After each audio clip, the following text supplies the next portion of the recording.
recording. Thank you. So yeah, that's going to be a front-facing camera, kind of not the greatest quality, but hopefully it'll just tell everybody what we're working on, and then you don't have to worry about you being on screen. It's just pointing at me. So, for those who don't know me yet, my name's Elizabeth Davis. I'm a principal cellist at Columbia Orchestra in Maryland and Trinity Chamber Orchestra, which is also that one's in Bethesda, Maryland. I did play professionally in Baton Rouge Symphony and Evansville Philharmonic, 13 years in Baton Rouge, and before that Evansville, and before that I was in high school. So, uh, we're going to look at, this is a sectional. This is a cello sectional. We're just going to focus on the cello 4 part. So, as I've suggested in other things, the first thing you want to do is make sure that your part is all like in one piece, taped together, so it doesn't fall off the stand or peel off when the wind blows or anything like that. And Elsie had done some nice fingerings, but you can't really read them. So what I did is I went in and wrote the numbers really big so that you could see them from the stand a few feet away. If you want to take a minute and do that later, I would go through and mark. And if you'll notice, I also will mark like where the repeats are. You can use a highlighter, or you can draw a line or something so that you can really see easily where things are going. And when we go through it, and I'll talk a little more about that on Sunday, about doing the del segno, what that funny looking S with the lines is. That's just a sign to say, go back here. So that sign at letter A, that's for where you go after F. You go back to that A sign. And then we'll actually be starting playing at 33. At A, the 1B people start playing. So you'll hear the melody first there, and then we'll play it. But before we actually play it, I was going to talk about a couple of the fingering things.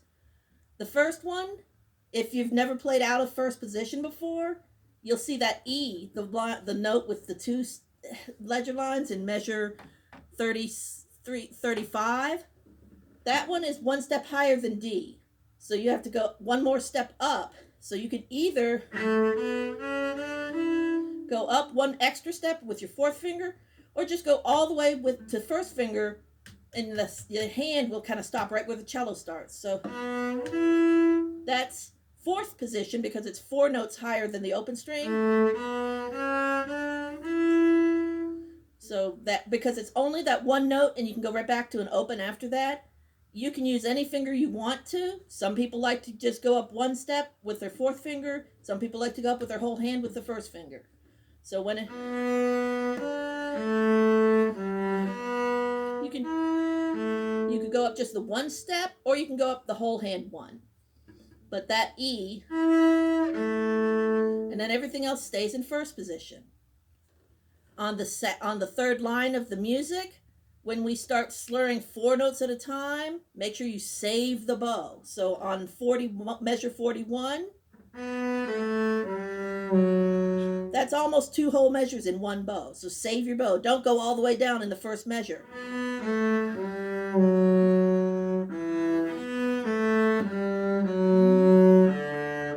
And on the long notes, if you run out of bow, it's okay to just go ahead and change and go back up a little bit. That's not going to matter so much, as long as when you start phrases, we'll start either up or down depending on what that part's supposed to do. Hey Elizabeth, yes. Your audio's just a little soft. Oh, okay. Let me. Okay, is it not carrying out? I can go to my settings. Yeah, maybe increase the volume a little bit on your mic. So I'm trying to find my audio. Under it says mute. Yeah, no, I'm over here. Mm-hmm. Okay, how's that? Is that better? That's a little bit better, yes. Okay, I don't want to go wowing too much, but is that better? Yes. Okay, because I don't want to go too hot. So is that better? Okay, if everybody can hear me, is anybody having any problems hearing me? That's better. Okay. I just don't want it to be too hot and start getting feedback or echoing. So what I was thinking is we could actually play like just the first part from 33 to 48, the second and third lines of the music. And I'm gonna first time I'm just gonna count out loud. So, and I'm not gonna call the fingerings. I'm just gonna call the count. But the idea is it's kind of a rocking, and we want the slur, the third beat into the first beat. 3-1, 3-1, 3-1. And then every time you have four notes at once, you have to save your bow. Da da da. But everything is going to be going a long stroke. So I'm going to play it 2 times, and you can play it with me. If you're muted, you can just watch and see what my fingerings are doing. But we're going to start right at 33. So it'll be going 1, 2, 3, ready, and go. 1, 2, 3, 1, 2, 3, 1, 2, 3, 1, 2, 3, 1, 2, 3, 1, 2, 3, 1, 2, 3, still down. 1, 1, 2, 3, 1, 2, 3, 1, 2, 3, 1, 2, 3.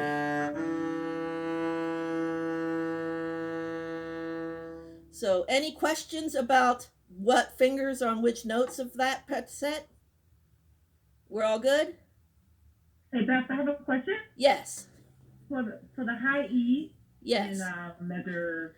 In measure 35, yeah. I was going to go to the second position. Do you think it's easier to go to first and just play the first finger, then just bounce off for the open A?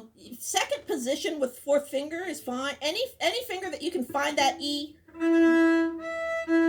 is fine. If you're more comfortable finding it with 1, if you're more comfortable finding it with 4 and just shifting 1 step up for second position, that's fine.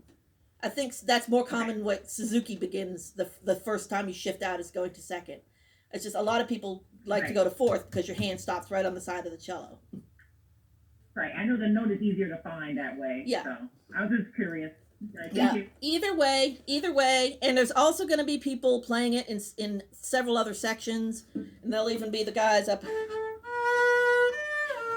playing the high part too. So we're going to have in octaves. So thankfully we don't have to play them both at the same time. But so the next time the melody happens, before we do that, I want to look at the 1, 2, 3, 4, 5th line down, the line after B, which starts in measure 57. So all of these are like 1, 2, 3, 1, 2, 3. And then this B flat, you have to reach back. So that's that half step extra extension. Every time there's a B flat or an E flat, anytime you have to do that, you just what the easiest thing to do is just take your first finger, make it straight, and reach back. It'll play a little bit on the side, and it's or you could shift back, but I think it's easier to stay extended because you're gonna have to go back up to that 4 and 2 again.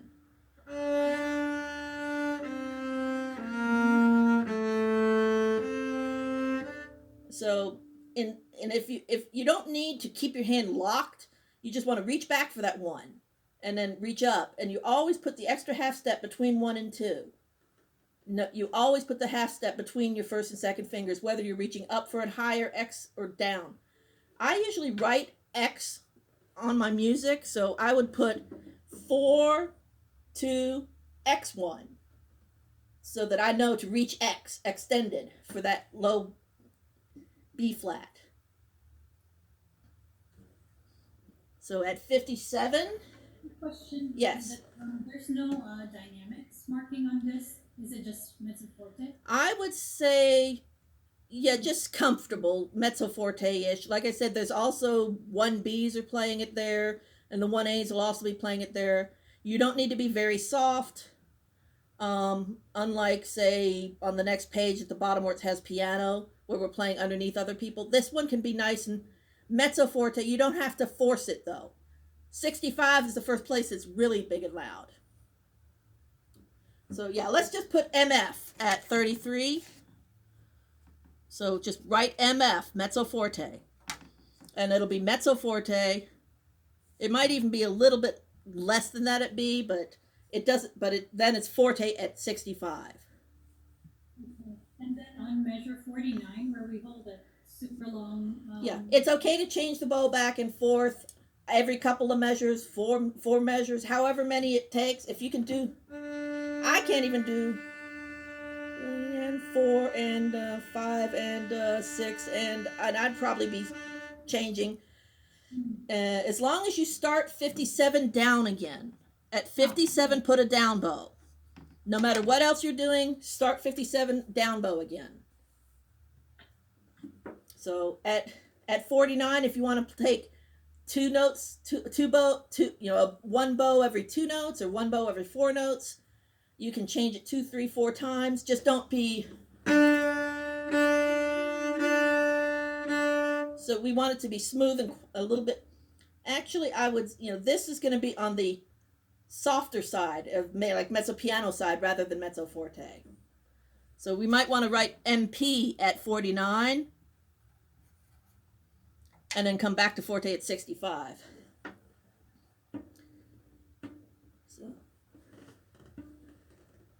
So yes, and when you change the bow, just don't make a big deal out of the bow change. When you're changing, kind of sneak the bow change.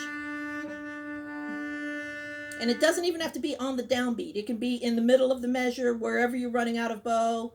Is just so that at 57, we start back it down again.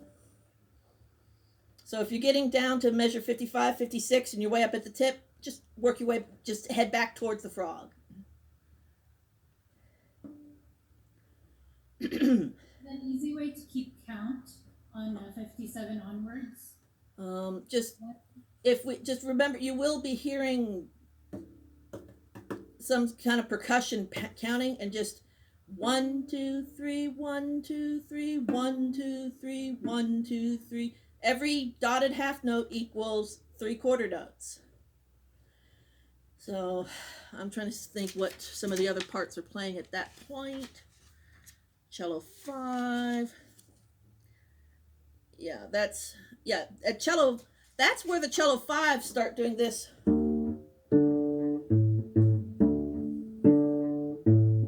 1 and 2 and so they're doing a rhythm that every 2 measures is one of the rhythms. So at B, where we're holding that note, you'll hear in the cello 5s 1, 2 and 3, 1, 2, 3, 1, 2 and 3, 1, 2, 3, 1, 2 and 3, 1, 2, 3, 1, 2 and 3, 1, 2, 3. So you'll hear some other things going on in other sections that might help, or you can just think, the 1, 2, 3.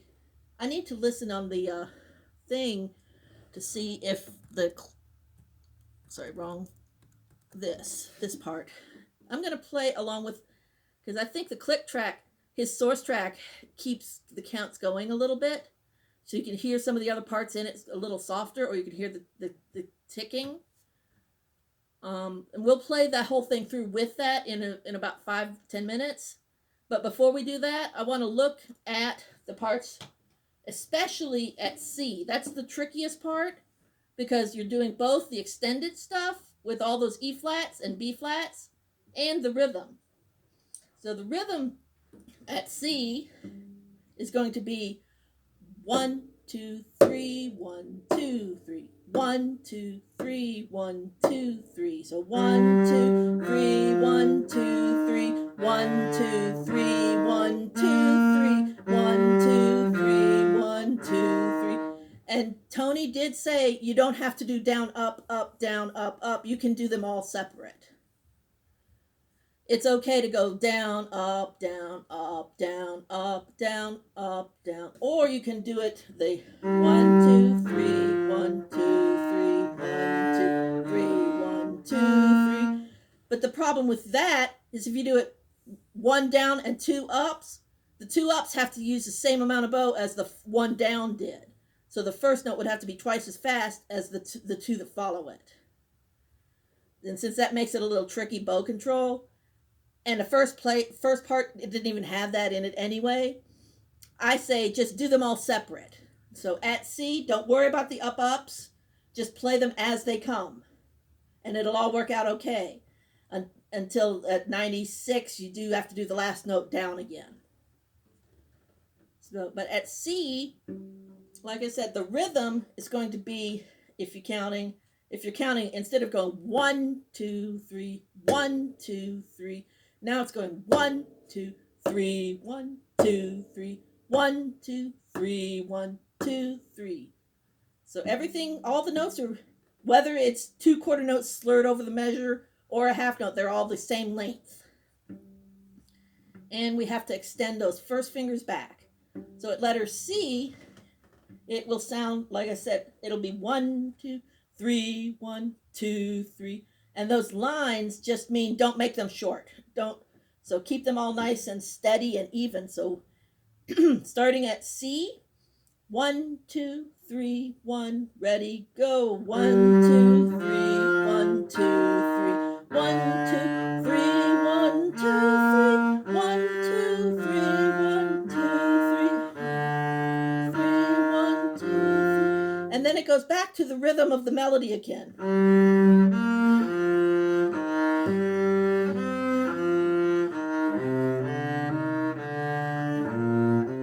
So you have to flip right back to the same thing. So that's the reason why that spot in C, for those 8 measures, just keep the quarter notes ticking in on the metronome in your head, and that'll help keep it steady, and you won't get confused. But I would like to try and play starting at 33 and see if we can just play straight through the whole thing once. And I'm going to actually play the source track along with it. So I believe you'll be able to hear that from my microphone. So, but this is letter A. 3, 3, 1, 4, 4, 5, 2, 3, 6, 7, 8, 9, 10, 11, 12. Get ready. 13, 14, 15, and play.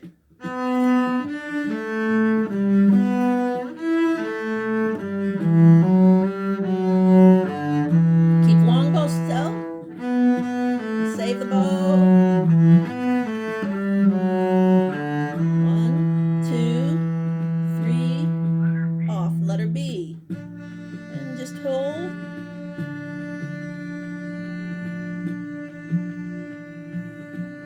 And 56, 57, 1.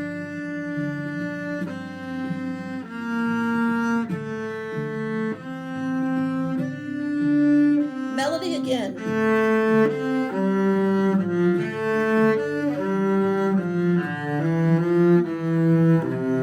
Save the bow.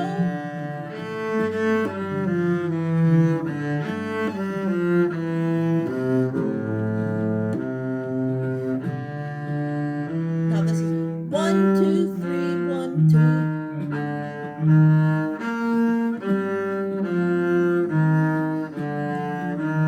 Melody again.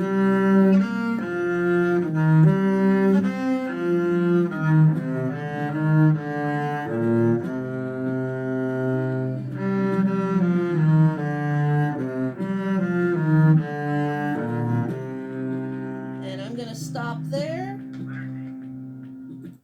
And that would be where we're stopping what we're looking at today. So the first thing is, does anyone have any questions about what we looked at so far?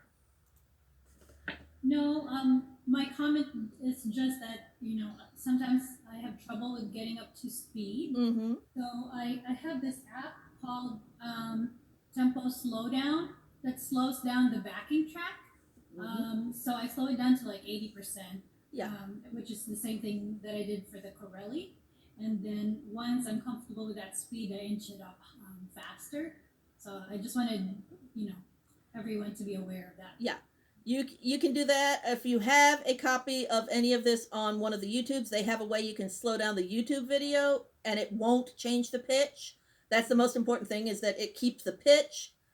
But if like this thing, if we put it on a YouTube and then you play the YouTube, there's a way you can change the speed of the playback to like 75%, or you can do it custom to any percent. So that would be a good way to do it, to practice it slower if you're having problems keeping up. The speed that he's recorded at is quarter note equals 145. Mm-hmm. So even if you just have a metronome, And all you can do is set the metronome. If 145 is too fast, start it at a speed you can play, like maybe 100 or maybe 120 or whatever. And when you can play it at that speed comfortably, then nudge it up a couple. It's like if you can play it at 100, then try it at 104, then try it at 108, and then slowly make it just a tiny little bit faster, tiny little bit faster. And that is the best way. I still do that myself. I've been doing that with Tchaikovsky pieces that I'm working on for orchestra right now. I'm about maybe 2/3 of the speed I need to be before we have rehearsals next Monday. So, would everyone rather just run through it again, or do we have any other questions, or do you want to go over like how to do the extensions? One of my, I'm worried that I'm not going to be able to get to the speed by the time we need to put this up. And do people, if I'm not quite there yet, do I just not enter? I would say go ahead and send it in. The worst thing that would happen is Tony cuts your audio and just uses the video. So if you can play, if you have to drop out at section C because it's just too crazy and come back in at D, that's fine too. And Tony is not going to put anything in there that's going to embarrass anybody. So Yeah, because I don't know if I'm going to be able to play this fast. Yeah, that's okay. If all you can do is the whole notes at B and D, that's fine too. Okay. So because I was even thinking, well, maybe I should just only do the percussion. Yeah. Well, then you have to be very metronomically perfectly rhythmic, right on that speed. Right, and So, there are other issues there. Yeah. But yeah, I just wanted to share. So the Corelli was my first time doing it, and that was fast. And I definitely dropped off on the measures that were too fast for me, and I was just sitting there, airbus or whatever, and it was really humbling that he cut a lot of my audio and stuff. But it's okay. The pastoral part, it still made it through. So it still made part of it still made it through the. Another thing you can do, if the whole thing is too fast, is play just the first note on each beat. So that would be like.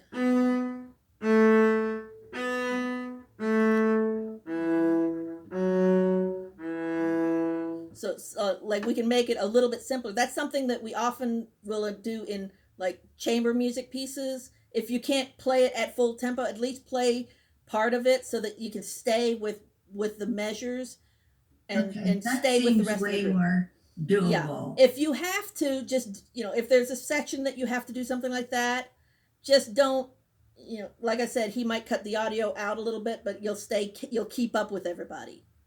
And the number one rule in playing chamber stuff is keep up with everybody. Yeah, I mean that's the thing is it's hard to get the slurs. Yeah. And everything at the right speed. Tony calls this the simpler part. It's not very simple.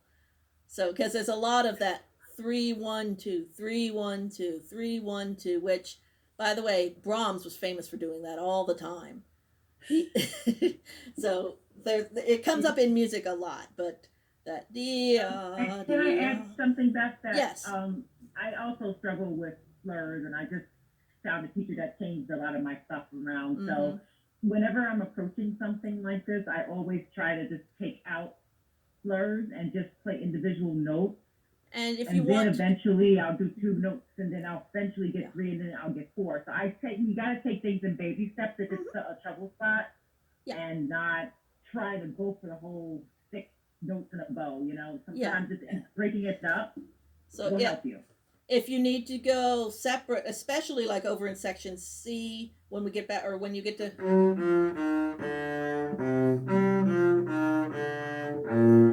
all separate bows is fine.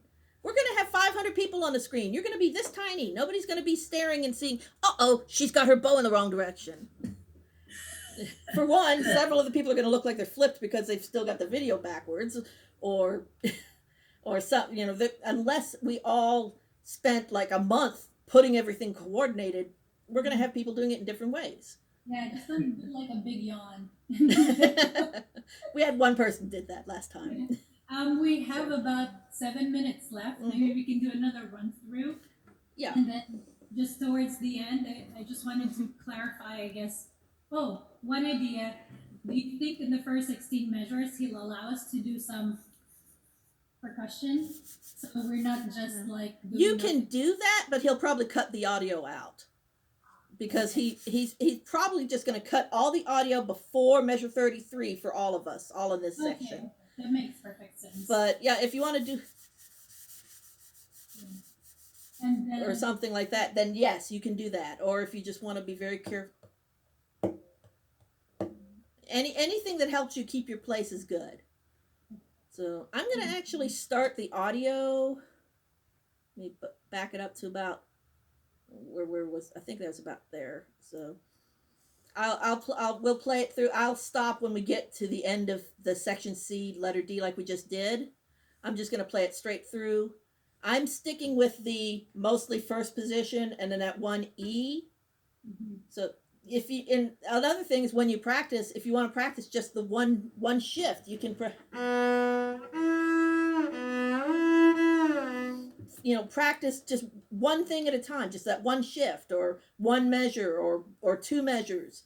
And you don't have to try and sit down and play through the whole thing the whole time every time you sit down and look at it. It's okay, and in fact, it's probably better to break out and find one or two little things to focus on and just practice that one thing. Like finding that E. How do you find that E? And then practice doing it, and then practice getting into it and getting out of it. And then after you've got that one measure, do the measure before it and measure after it, and then spread it back, and then work your way back out to the whole line. That's what I have my students doing all the time. It's like, you can play it through and find the spots you need to practice, but then you need to practice those little bits at a time. One thing, focus on one thing, two things, add more, add another measure, add another note.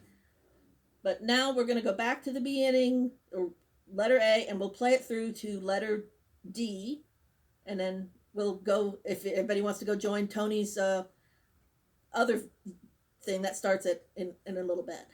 So this is the saga. We're starting at A.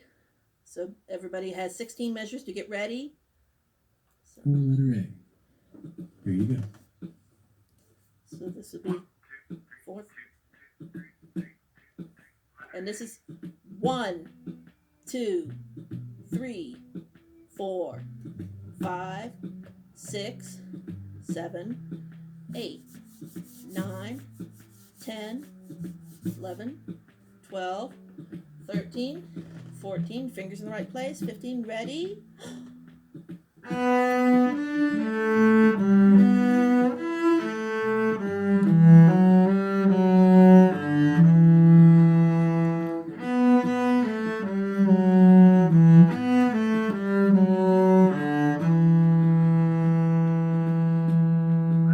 And back to the frog.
And then we would go on from there. And I'm going to stop.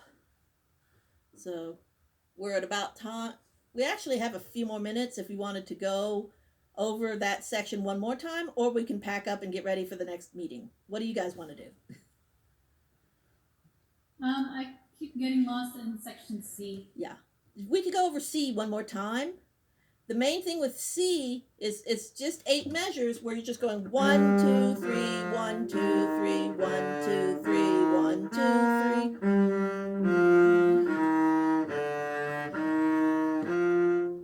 if you're having problems with that, try playing all of them as if they were quarter notes, like 2 quarter notes each.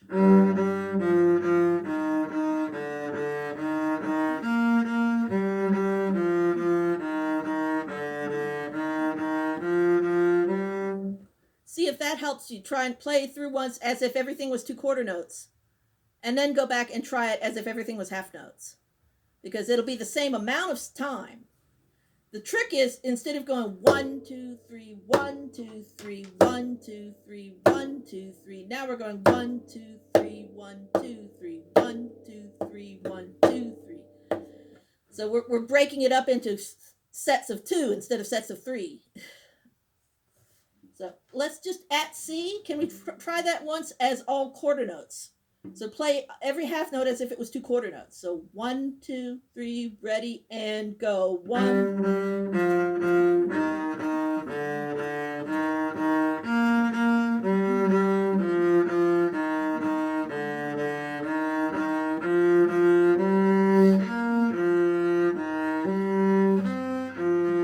So that's the trick. The trick is is that you have to click right back and forth, but the quarter note stays the quarter note.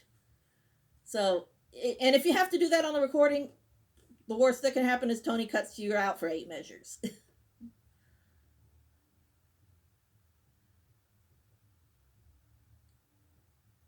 So you might need to practice that a little bit, but you can set your metronome.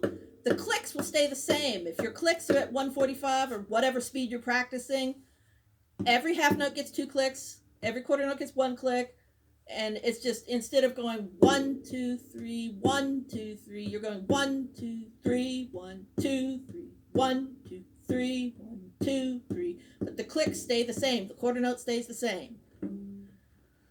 Does that help at all? Yeah, that was super helpful. Okay, good. Less than a minute, so I just, if we all drop off, we'll see you in the other room. But this is super helpful. If you guys are able at all to, give a donation to Elizabeth, she is a professional cellist. You're welcome to send her a message or send me a message. I have her PayPal information. Yeah. But definitely, and if anybody wants to just email with regular questions, I'm open for that. It's fictacello@gmail.com. I believe that's on the end of the YouTube video that I put up. Well, okay, later. But I'm going to end this here.